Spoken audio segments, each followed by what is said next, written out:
In this video session, we shall have a discussion of transshipment problem. This is a topic from module 3.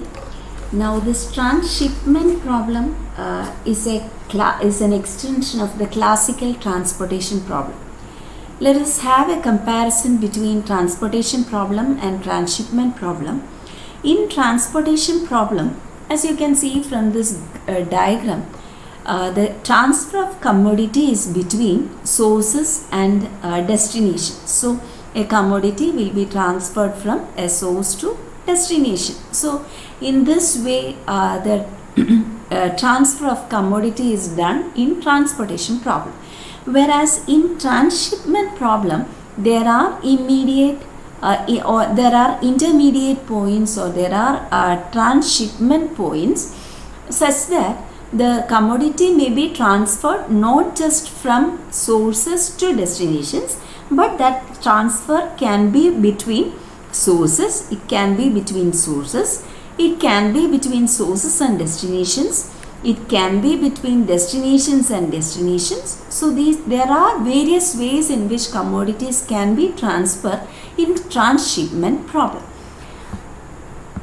Now, the main characteristics of transshipment problem are: in transportation problem, we know for a general problem, let there be m sources and n destinations. So, in transshipment problem, there will be m plus n sources and m plus n destinations.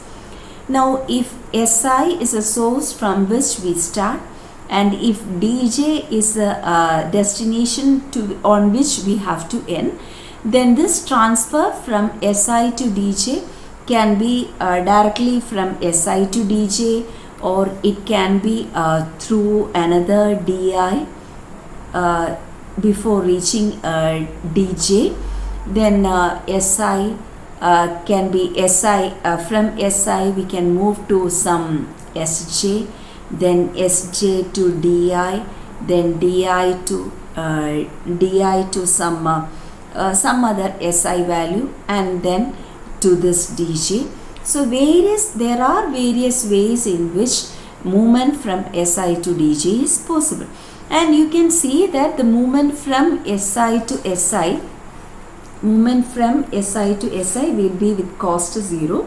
Similarly, from Sj to similarly from Di to Di, the cost is 0, and the movement from Si to Sj, the cost associated in moving a commodity from Si to Sj need not be equal to the cost in moving a commodity from Sj to Si. So these two costs need not always be symmetrical. Now, in solving transshipment problem, we first find the optimum solution to transportation problem, and hence we can read the solution to transshipment problem. Now, the basic solution to a transportation problem, basic feasible solution to a transportation problem, we know if it is non-degenerate, it will have m plus n minus 1 basic variables. Now, in case of transshipment problem, in place of m here, we will have m plus n.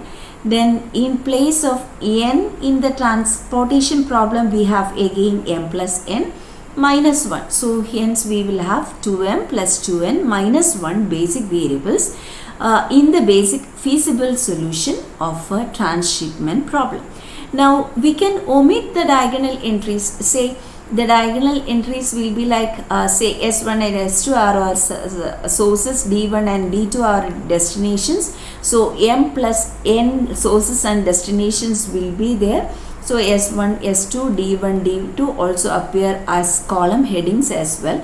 Now, see the diagonal entries. Diagonal entries just refer to the movement from S1 to S1, S2 to S2, D1 to D1 and D2 to D2. And these diagonal movements are actually do not have any logic. So, there is no point in moving a commodity from S1 to S1. So, the cost associated is 0, and hence we can just omit the variables appearing in the diagonal cells, and we will be left with just m plus n minus 1 basic variables. So, these are some of the main characteristics of transshipment problem, And we have already discussed the major difference between transportation problem and transshipment problem. Now, a firm having two sources S1 and S2 wishes to ship its product to two destinations D1 and D2. The number of units available at S1 and S2 are 5 and 25 respectively. And the product demanded at D1 and D2 are 20 and 10 units respectively. The firm, instead of shipping directly from sources to destinations, decides to investigate the possibility of transshipment. The unit transportation costs are given in the following table. Find the optimal shipping schedule. So this is a problem given. This is a transshipment problem given. Remember, in transportation problem, you will be given only the cost of transporting from SI to DJ. In transportation problem, the cost will be given only for transportation from SI to DJ. But in transshipment problem, cost of transporting from SI to SJ is given. Then cost of transporting from SI to DJ is given. Cost of transporting from DI to SJ is given. And cost of transporting from DI to DJ is given. So all such possibilities are covered in transshipment problem. Okay, so let us try to solve this transshipment problem. See, we are given that the number of units available at S1 and S2 are 5 and 25 units. So available resources are 5 and 25 units, and the quantity demanded at destination D1 and D2 are 20 and 10 units. You can see that the problem is balanced because 25 plus 5 is 30, and that number appears here as well. 20 plus 10 is also 30, and so this problem is a balanced transshipment problem. And now let us solve this transshipment problem. Let us see how that solution can be made. See, initially I told you this problem is to be regarded just as a transportation problem. We are going to solve this problem as a transportation problem. We are going to solve this problem as a transportation problem. Now, we will be taking total, there are two sources SI and two destinations DI. So this is our M, this is our N, and we will be taking M plus N sources and M plus N sinks. So M plus N sources and M plus N destinations will be assumed in transshipment problem.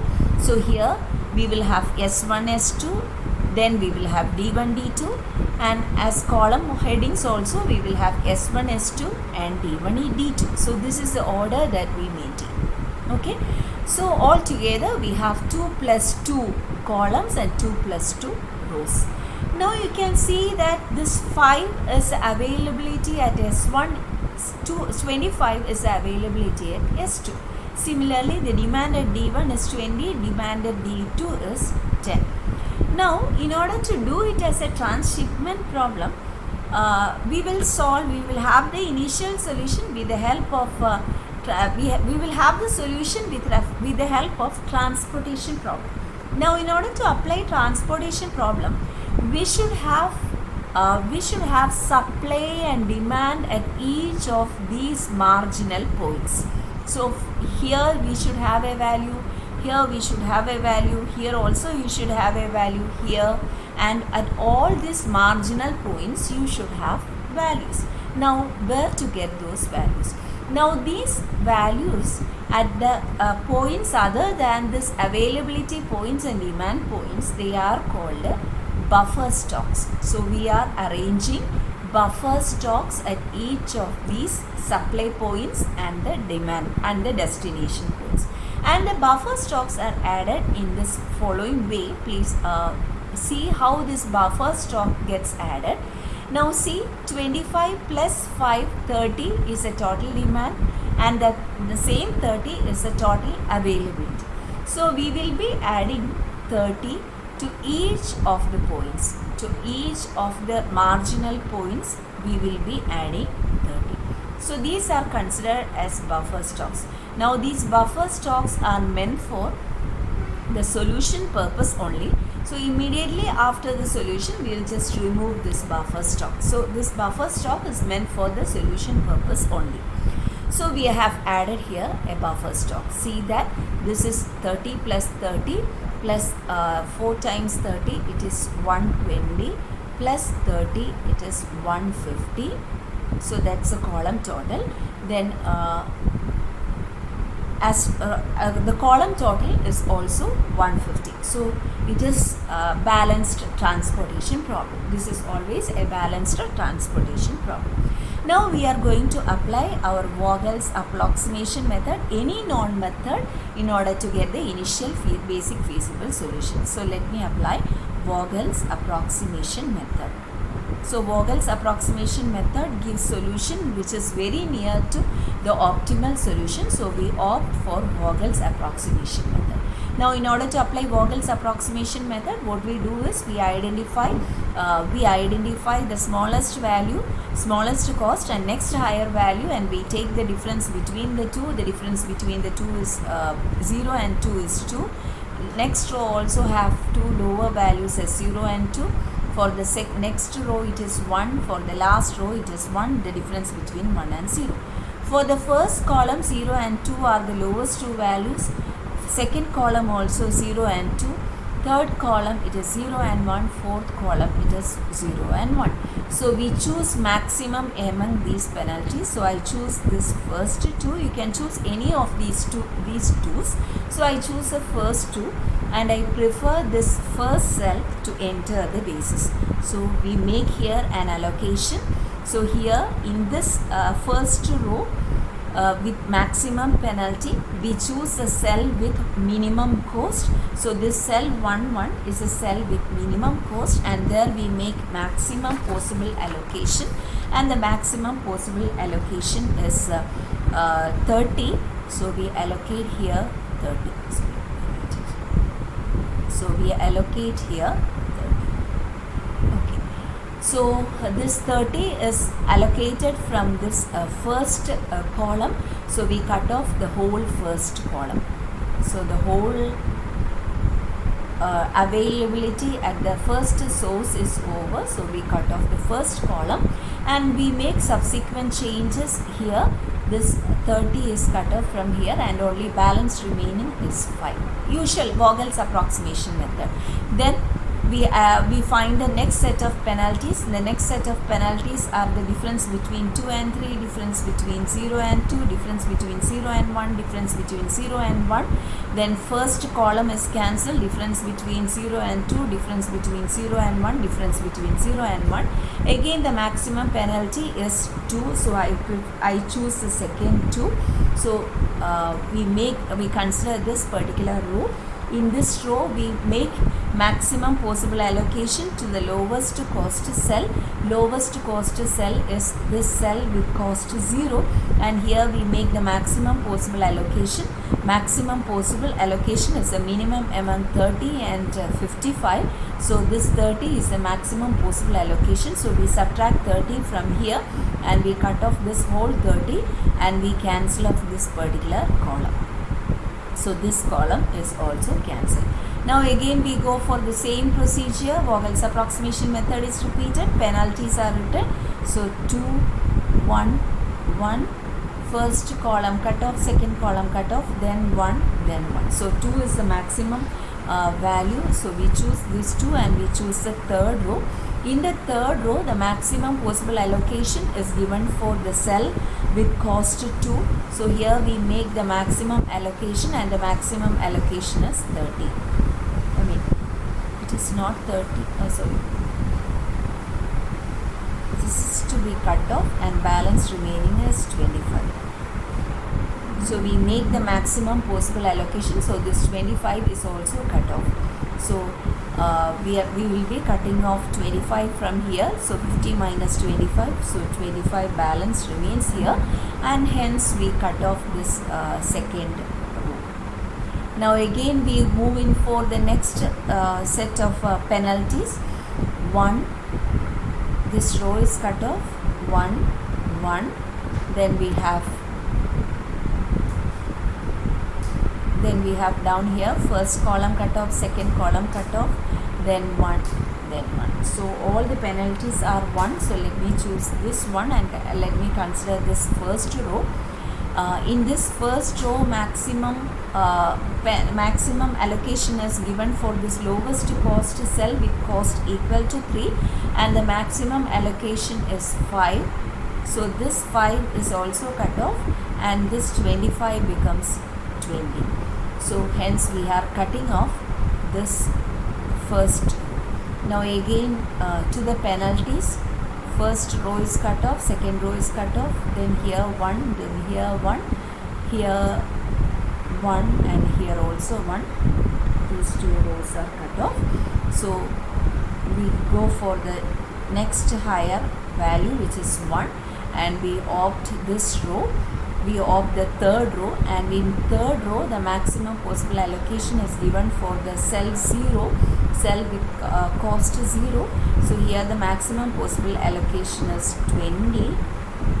So that 20 is taken from this column of D1, and so here 30 minus 20 gives 10, and therefore we are cutting off this column as well. Then balance remaining cost, remaining penalties are 1 for this 1 for this row. First 2 rows are already cut off. 1 for the third row, 0 for the fourth row, then here 1 for the last column, and so 1 is the next value. So we choose this one. We consider the third row, and here we make the maximum possible allocation. 10 is given, maximum possible allocation 10 is given. So this 10 is cancelled, balance here 30. So here 30 is allocated in this cell. Okay, so this is how we make the allocation, which is just similar to what we have in Vogel's approximation method transportation problem. Okay. Now let us check whether the solution, whether the current solution existing is optimal or not. Let us check the optimality of the existing solution using Modi method. So let me write that current initial basic feasible once again. So let me write the current initial basic feasible solution. The current basic feasible solution is 30 for the first row, 30 for the first cell, then 5 for the third cell, 5 for the third cell, then 30 and 25 for second and third cell in the second row, 30 and 25. Then we have 20 and 10 for the last 2 cells of the third row, 20 and 10. Then 30 for the last cell, 30. Now let us check using Modi method whether the current solution is optimal or not. For that, as usual, we will start with u1 equal to 0. With u1 equal to 0 we will start. u1 equal to 0 gives v1 equal to 0 by considering the cell 1 1, which is an occupied cell, u1 plus v1 equal to 0. Then with the help of u1 we will find v3. For v3 it is 3, because u1 plus v3 should be equal to 3. Then with v3 we can find u3 plus v3 is equal to the corresponding cost in the corresponding cell. So u3 plus v3 should be equal to 0. v3 is 3, so u3 is minus 3.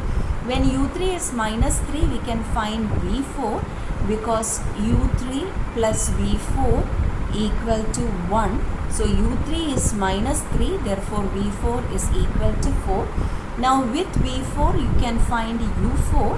u4 plus v4 is equal to 0, so u4 is equal to minus 4. Now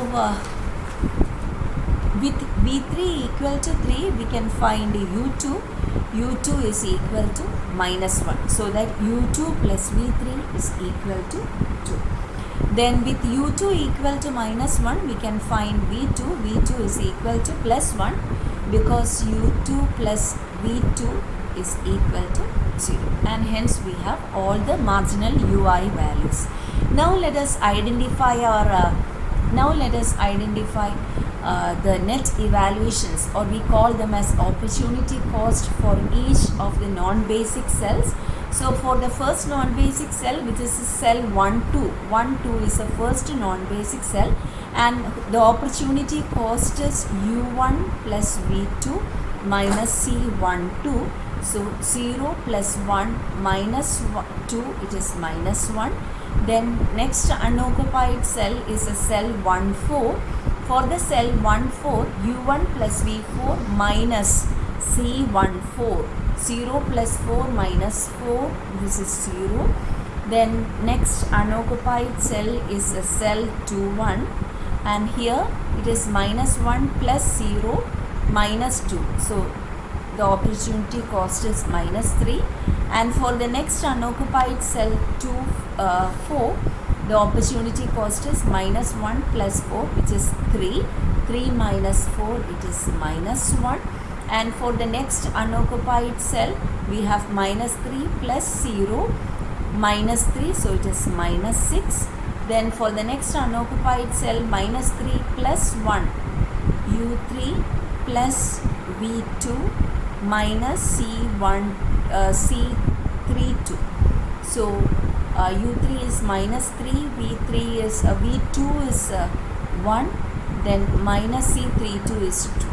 So it is -5 plus 1, it is -4. Then for the next unoccupied cell, we have -4 plus 0, -4 again, so it is -8. Then next opportunity cost is -3 minus 4, it is -7. Then we have -4 plus 3, -1, it is -2. So fortunately all the opportunity costs are negative, and therefore that it's an indication that the current solution is optimal.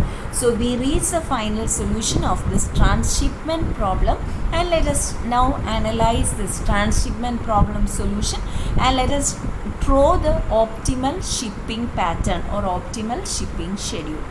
So let me draw here the optimal shipping schedule. Look here, S1 and S2 are the two sources. S1 and S2 are the two sources. D1 and D2 are the two destinations. We have only two destinations, D1 and D2. Now see, S1 to S1. So there is no cost associated with movement from S1 to S1. So this transporting 30 from S1 to S1 is just meaningless. So we made such transshipment points in order to have the optimum scheduling only. So this has only that purpose. So we just leave this schedule from S1 to S1. And then there is a shipping from S1 to D1. So from S1 to D1 we have a shipping. From S1 to D1 we have a shipping, and the shipping is of 5 units. Then from S2 to S2 there is shipping, and we just ignore that. S2 to D1 also there is a shipping. So from S2 to D1 we have to ship 25 units. So that means the available resources at D1 is now 25 plus 5, 30.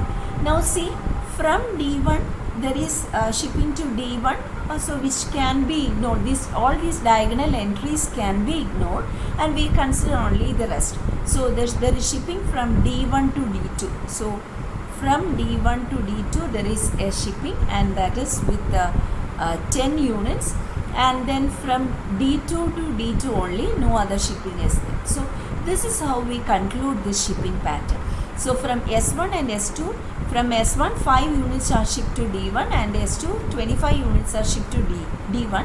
So that availability at D1, at the destination D1 is 25 plus 5, 30, and of which 10 units are transferred to the destination D2. So this is how we read the final solution of this transshipment problem. So that's the solution to transshipment problem. And for this transshipment problem, finally we need to identify the cost associated also.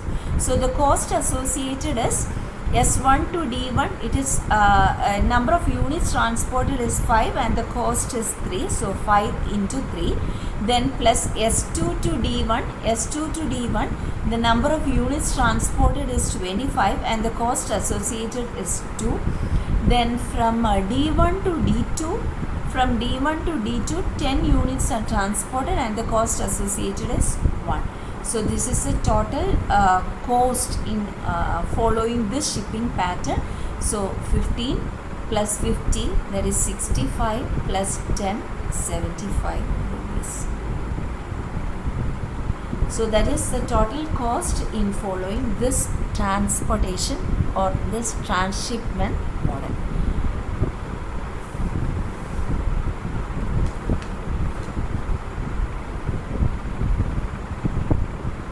Is it okay? Upon difference between transportation model and transshipment model is, in transportation model ഞാൻ ആദ്യമേ പറഞ്ഞ പോലെ തന്നെ transportation മോഡലിലാണെങ്കിൽ sources to destination മാത്രമാണ്. But in certain cases instead of moving directly from sources to destination, it will be much better, or the transportation cost will be much reduced if certain commodities are transferred from S1 to S2 and then from S2 to D1 or S2 to D2. So likewise, if there is some intermediate points through which the transportation can be done, in certain cases that is more feasible. ചില കേസിൽ if in case that ഇപ്പം ഒരു wear ഹൗസിൽ കുറേ products ഉണ്ടെന്നിരിക്കട്ടെ. Just assume that there are few regional warehouses and there are certain retail outlets. അപ്പോൾ suppose that the company want to sell out all its products and at some reduced cost, and how that selling, how to fix that selling price, that is all governed by this transshipment solution. ഈ transhipment solution ഒരു significant ആവുന്ന അങ്ങനത്തെ സിറ്റുവേഷൻസിലാണ്. ഇപ്പോൾ കുറേ wear houses ഉണ്ട്, കുറേ regional, ഒരു main wear house ഉണ്ട്, കുറേ റീജിയണൽ വെയർ ഹൗസ് ഉണ്ട്. അവിടെ നിന്ന് കുറേ റീറ്റെയിൽ ഔട്ട്ലെറ്റ്സിലേക്ക് സാധനങ്ങൾ ഷിപ്പ് ചെയ്യുകയാണെന്ന് വെച്ചു.